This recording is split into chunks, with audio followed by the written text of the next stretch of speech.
आशा करता हूँ आप सब बहुत अच्छे होंगे। मेरा नाम है सिद्धांत अग्निहोत्री। स्टडी ग्लोस पे आपका बहुत बहुत स्वागत है। ये दोस्तों मैं पढ़ रहा था, एंशिएंट हिस्ट्री पढ़ा रहा हूँ, मेडाइवल हिस्ट्री पढ़ा रहा हूँ, तो उसमें एक जगह ये कहानी है, ब्रेस्ट अटैक्स। आप देखिए कि हमारा समाज कितना नीचे गिर चुका था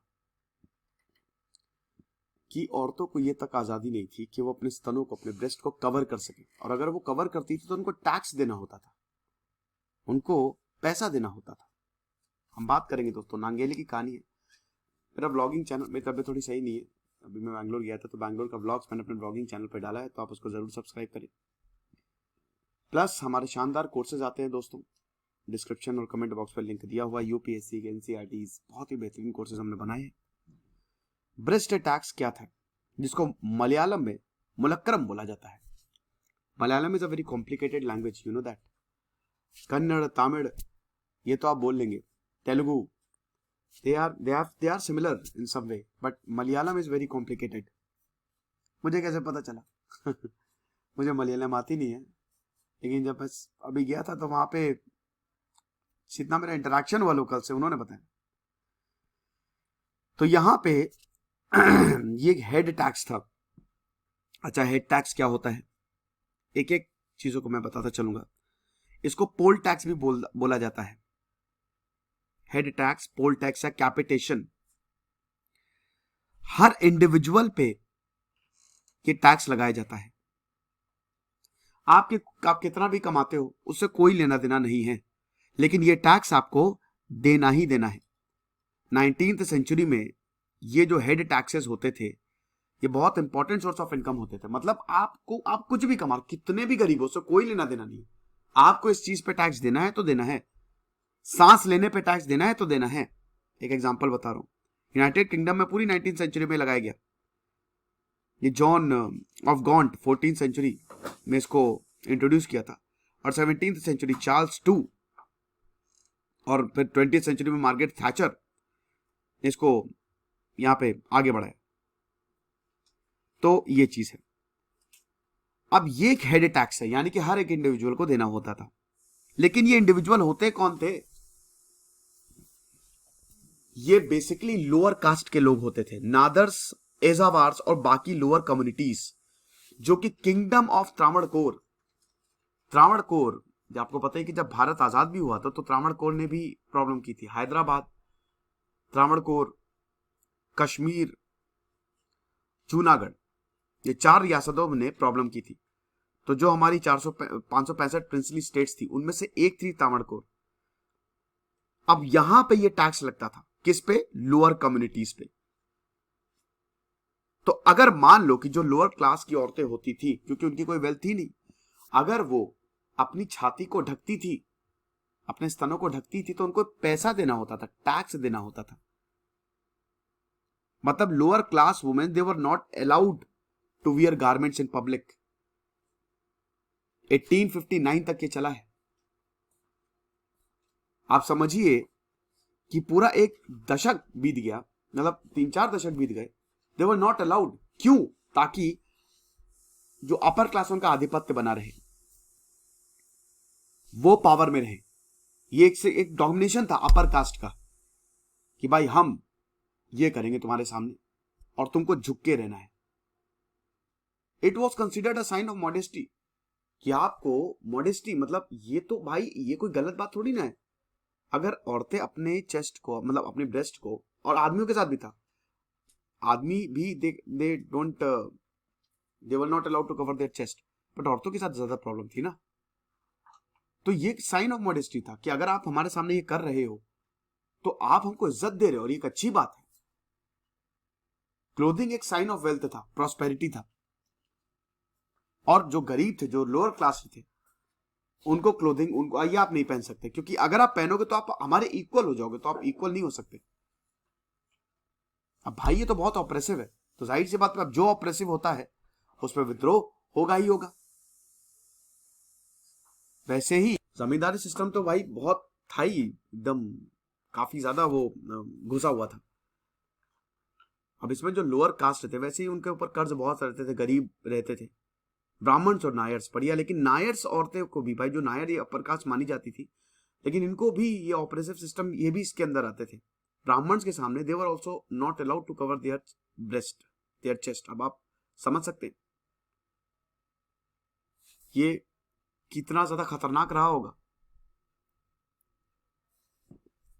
तो यही चीज है, ये राजा लगाता था सीधा, जो भी खजाना था, जो भी पैसा था, वो राजा के पास ही जाता था। और याद रखिएगा कि जब भी आप 14 साल के होते थे, चाहे औरत हो चाहे आदमी हो, अगर आप 14 साल के हो तो आपको ये टैक्स देना ही पड़ता था। ऐसे ही एक तरीके का टैक्स ताला करम था, मुस्टैच टैक्स। अगर आप मूछ रखोगे, अजीबोगरीब टैक्स थे, तो आपको टैक्स देना पड़ता था। वेल्थ और इनकम छोड़ दो, उसमें टैक्स ही नहीं लगता है। जैसे मैं मान लो कि मेरी वेल्थ है भाई, मैं अपनी जो मैं कमा रहा हूं उस पर टैक्स दूंगा ना। अब ऐसा तो है नहीं कल को मैं जैकेट पहन लो तो बोले जैकेट पहन लो, वेल्थ हटा दो, जैकेट पे आपको एक्स्ट्रा टैक्स देना पड़ेगा, ऐसा तो होगा नहीं। लेकिन पहले के जमाने में ऐसा होता था। ये इंडियन कास्ट सिस्टम है दोस्तों, आपको पता ही है। देखिए भारत के इतिहास की बात करें तो Indus valley civilisation was a equal society. फिर हमारे वैदिक एजेस आते हैं 1400 से 600 बीसी तक, यानी कि आज से लगभग 3500 साल से 2500 साल तक पूरा फेज चला है। इसको दो पार्ट में डिवाइड करते हैं, एक तो लेटर वैदिक पीरियड और एक अर्ली वैदिक पीरियड। अर्ली वैदिक पीरियड बहुत बढ़िया था, बहुत ही बढ़िया। यहां तक औरतों को इतनी ज्यादा आजादी थी कि वो भाई जो कस्टम और ट्रेडिशंस होते थे ना, औरतों को ही पंडित बनाया जाता था, उनको इतनी ज्यादा आजादी थी। लेकिन लेटर वैदिक पीरियड में वर्ण सिस्टम आ गया, ये करप्ट प्रैक्टिस शुरू होने लगी। और वर्ण में ब्राह्मण, क्षत्रिय, वैश्य, शूद्र, ये चार थे। शूद्रों की बड़ी हालत, बहुत बुरी हालत थी। आप समझिए कि मतलब इनको कोई देखता नहीं था, कोई छूता नहीं था, ये लोअर कास्ट। और ये समझ लीजिए कि अभी भी चल ही रहा है, अभी भी खत्म नहीं हुआ। एक तरीके से कास्टिज्म जो है वो एकदम डीप रूटेड है और ये हर जगह आपको मिल जाएगा।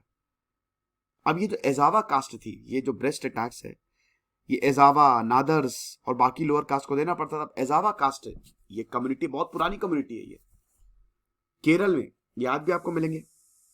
अभी 23% of the population they are from Ezhava caste, 23% they are from this caste. और इनको एलावा, एरावा, एजावा, वेरावा, ये सब साउथ इंडियन में बोला जाता है। अभी एग्रीकल्चरल लेबरर्स हैं, स्मॉल कल्टिवेटर्स हैं। अभी एक मूवी आई थी बहुत बढ़िया, जय भीम, आपने देखी कि नहीं? देखिएगा जरूर। तो ये चीज है। अब नांगेली की कहानी बहुत ज्यादा फेमस है। नांगेली कौन थी? Legend of Nangeli. ये एजावा वुमेन थी जो कि 19th सेंचुरी में रहती थी प्रिंसली स्टेट त्रावणकोर में। अब यहां पे एक बीबीसी का आर्टिकल आया था इस पे, क्योंकि ये इस गांव में बहुत ही ज्यादा एक मतलब समझ लीजिए कि एक गौरव गाथा है भाई, कि किसी की हिम्मत नहीं हो रही थी कि अथॉरिटीज को चैलेंज किया जाए। नांगेली अकेली खड़ी होगी। अब आप समझिए कहानी कुछ इस तरीके की है कि नांगेली जो ये जो हैरेसमेंट होता था भाई, इसमें बहुत बदतमीजियां भी होती थी, हैरेसमेंट भी होता था, आप समझ ही सकते होंगे। तो हुआ क्या कि नांगेली अपनी ब्रेस्ट को भी कवर करती थी और वो घूमती थी और सबको बताती भी थी कि ये गलत है। जब अथॉरिटीज को पता चला तो अथॉरिटीज ने बोला कि भाई टैक्स तो आपको देना पड़ेगा, ऐसा तो है नहीं, you have to give tax. अब दोस्तों नांगेली ने बोला कि नहीं, मैं तो टैक्स नहीं दूंगी, बिल्कुल नहीं देने वाली। प्रोटेस्ट किया इन्होंने without paying breast tax.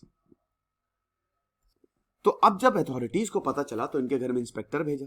Inspector होता था कि जाओ, इस कौन है लड़की जो ये सब ऐसा गड़बड़ झाला कर रही है। तो टैक्स इंस्पेक्टर आया इनके घर पे और बोला कि तुम ये कानून तोड़ रही हो। लेकिन ने बोला कि नहीं, मैं कानून तो तोड़ रही हूं लेकिन मैं टैक्स तो नहीं दूंगी, ये तो गलत है, ये इनइक्वालिटी है। तो उन्होंने बोला कि नहीं, टैक्स तो देना पड़ेगा।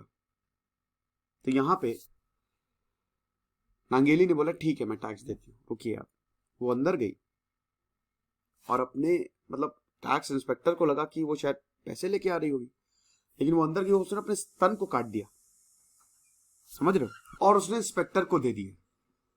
अपने ब्रेस्ट काट के समझिए कि वो इंस्पेक्टर चौंक गया कि भाई ये क्या हो गया,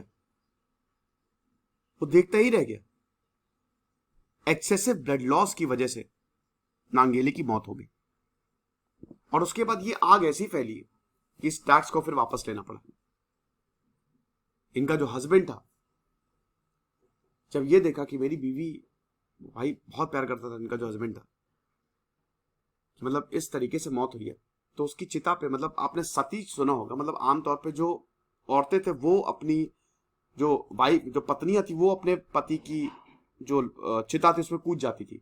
यहाँ पे पति अपनी पति की चिता पे कूद गया, खत्म हो गया, सुसाइड कर लिया उसने। तो ये हिसाब किताब था। अब 1859 में जब चन्नार रिवॉल्ट हुआ, तब जाके फिर इसको हटाया गया। मतलब हटाया क्या गया कि मतलब अपर बॉडी क्लोथ को आप वेयर कर सकते हो, यस यू कैन। तो ये फिर 1859 में प्रोक्लेमेशन आया, क्योंकि वायलेंस स्प्रेड हो गया ना हर जगह, ये तो होना ही होना है। अगर आप नहीं करोगे तो ये होगा ही होगा। तो ये कहानी है नांगेले की, और ये था ब्रेस्ट टैक्स। और ऐसे बहुत सारे टैक्स थे, जिनमें ना मुस्टैच टैक्स हो गया, थ्रेड टैक्स हो गया, ऐसे बहुत सारे टैक्स थे जो हेड टैक्स थे। ये सरकार को रेवेन्यू बहुत ज्यादा देते थे ना, और कोई कुछ बोलता भी नहीं था। खुश रहे, पढ़ते रहे। जैसे सिद्धांत अग्निहोत्री, साइनिंग ऑफ।